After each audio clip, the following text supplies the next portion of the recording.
Fallout Equestria Child of the Stars Chapter 7, Part 2. I shook my head, but this was fucked up. Even I had to admit that. Who even needed what looked like some fancy hotel corridor beneath a twisted experimental facility anyway? As my eyes scoured the sandy yellow wallpaper, a sign on my left told me that medical is apparently down here somewhere. Ahead, the spotless pre-war corridor leads to another opening, and to my right was a single room. Each hoofstep upon the perfectly kept red carpet just felt wrong. Not even the foul-smelling excuse for a rug in Griddle's office was this prissy. I grumbled slightly at that. There is no such thing as ghosts, I told myself under my breath. A second later, and I was peering into the first room on my right. I found a brightly decorated scene painted onto the opposite wall. A sun wearing a smile shone down over rolling green hills, trees, and birds. The painting attempted to capture such a scene, and it was just a mockery of a real thing. A bed, table, sink, and lavatory were all posted respectively about the room, as well as a terminal. The floor was covered by a bright blue carpet, and scattered about it were a number of toys. A fool's room? I questioned the information my eyes were offering, hoping dearly the realization wouldn't stir up any newly restless emotions in me. The more I looked, however, the more I felt as if I was being poisoned.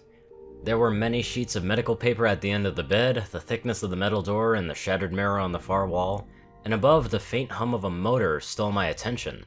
A turret sat in the sky-painted ceiling above, rotating aimlessly, and around it were bullet holes. Who needed an automated gun in a fool's room? Who had shot a gun in the fool's room? Why was a fool kept so far underground? My heart burned into a furnace, each beat stroking the growing fire. Could XenoPony just be a normal, loving parent? I almost screamed that out loud, stomping a hoof upon the carpet. Of all the ponies I knew that had the privilege of having a foal, none of them seemed to care. I gritted my teeth, stamping my hoof again and again before moving over to a terminal beside the bed. Once again, there was no password, and I was presented with 8 audio recordings. I slumped bedside down, staring at the flickering green screen, then my eyes lowered to what appeared to be a trash can stuffed under the bed and a sharp shard of shattered glass? Really? Bunkers, guns, and now this. I was running out of ways to hate these centuries-old ponies. I reached down with a hoof first to the glass. It was about the only unclean thing down here, coated in a dark layer of ancient crimson, and as was some of the carpet beside where it had been lain for what I assumed were the past few decades. Darkened crimson? Blood, maybe? Some pony had bled here, a lot by the size of the stain, yet there were no bones, no sign of any struggle. What the fuck? What the fuck? I screamed mentally. What the fuck had some pony done in here? This was a fool's room. It was supposed to be safe, a home. I banged a hoof onto the bed, a rather pitiful gesture given the fact the soft mattress absorbed most of my strike. The disturbance did reveal something else, however. The cheap metal bed frame buckled and shifted the trash can to disturb a memory orb within. The smooth sphere rolled out onto the carpet, bearing a long, dried smear of blood across it. I looked at it sternly. I was gonna find out what happened here. I was gonna know why some pony had been so careless. So I scooped up the orb in my hoof and placed it firmly into my saddlebags. I knew better than to use it here, however, but that didn't stop me from rooting through the audio files on the terminal. Day 1. Hi, this is Lucky Star, and, well, I'm not really sure what I'm supposed to say. They just told me to get settled in and make sure I make a recording of how I feel every day. My ears perked at the mare in the recording, and she sighed, yet her voice was still cheerful and chirpy.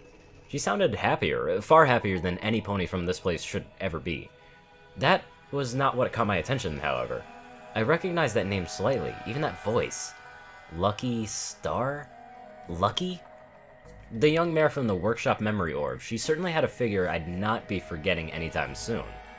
This was where she'd been hired? This mad scientist monument to science without ethics? I pressed my face into my hooves. Goddesses, she looked too innocent, so pretty in that memory, and yet she'd been here helping these monsters. At that, I saw another gruesome side of the same bottle cap. No, they couldn't have. The brief image of one of the unicorn heads in the bloody jars, not to mention that one I'd seen strapped to the medical table, it flashed through my mind. No pony was that fucked up, surely. luring XenoPony in with the promise of a job, and then... I was hesitant to continue the recording. The once burning frustration about the state of a fool's room had now been warped into a cold and sickly disgust. Well, I'm here now, so I think I should at least make something out of it. Every ponies here has been so welcoming and nice.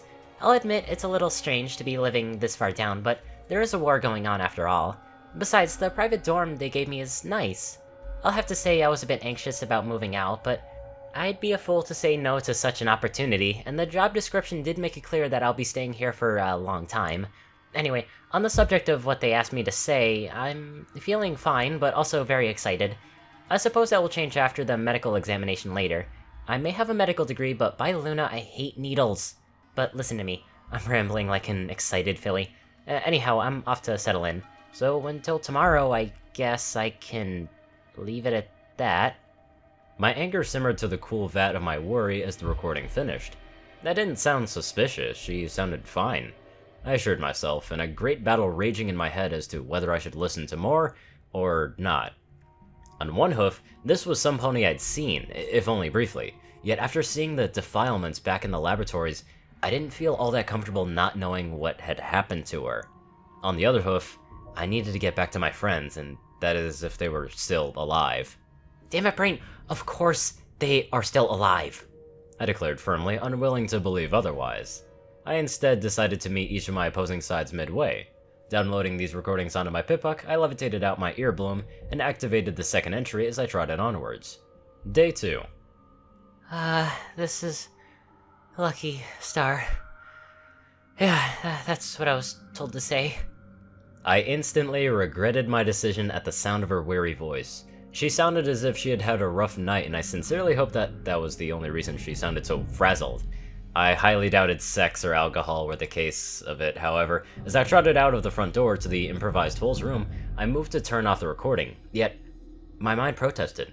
Who she really was, she deserved for this to be heard, for her voice to be free from this twisted tomb.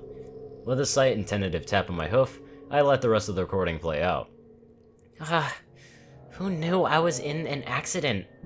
I have to admit, it was rather strange. I can't think. There's just a great big block right there, and beyond it, well, I can't recall the accident.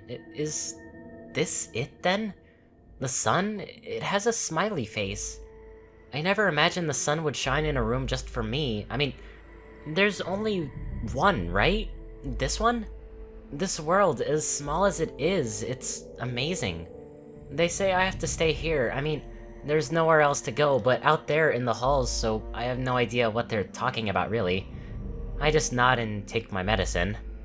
Of course I'm not going anywhere. It's dangerous out there. No, I have to stay in here where it's safe for me until I'm better, and they said that it could take a few months or maybe even a year, however long that is. But they say when it's all over, I won't be so alone in the sun anymore. I'm so excited about getting better and I know it's safe in here and all, but I just feel strange. I can't quite put my hoof on it. I just feel different, like, I don't know, like I'm missing something. No, I've gained something in place of something else. Yeah, that's it. I mean, I was in an accident, so I can't be all better yet.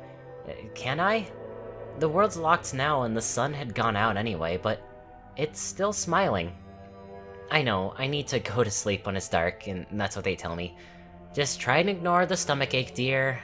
Dr. Band-Aid told me. He's my new friend. He tells me all I need to know about my accident and warns me that I have to take care of myself, but I really do have to go to sleep now, so bye, terminal ponies. She was drunk. She had to be. She had to have been. No pony just became a rambling bag of words like that. And she was like a foal herself. She didn't even seem to recall making the recording just the day before. Maybe the alcohol had been a factor? Even so, I found little relief in its possible confirmation. They'd done something to her. That drunk-sounding mare in the second recording was not the mare I'd seen in the memory. No. That mare was happy and dead set on a goal that now seems to have been not more than a cardboard cutout, hiding something far more sinister behind it. Private Medical Ward was the name given to the next door on my left, and the promise of more medical supplies was enough to divert my attention from the old recordings from now. Great. The first locked door I came across, and I wasn't with my newly acquainted locksmith. Fuck you, Wasteland. I mentally grumbled as I resorted to basics. I wasn't a strong pony, but after 2 firm bucks of my armored hind hooves, the glass door gave out and shattered. The room beyond was a small rectangle with tiled walls, a few mirrors, and several wilted plants that sat in orange pots under a shelf opposite of me. Against the left wall was a long row of medical cabinets and 2 surgical beds, and directly opposite the door was another closed opening. To its left were several more medical cabinets, and to its right, a tall metal tube. An autodoc? I knew several ponies who'd do anything to get their hooves on this high-tech baby, and that part of me even considered breaking into the thing. Then I remembered the stories of the cold iron coffins cutting ponies up and decided against it. Instead, I found my way over to the rows of medical cabinets, smashing into the standard butterfly emblazoned boxes, with most of them and swiftly salvaging as much as I could carry. At least a half-dozen healing potions and some restoration potions, not to mention the bandages and all the bobby pins Cherry could ever ask for.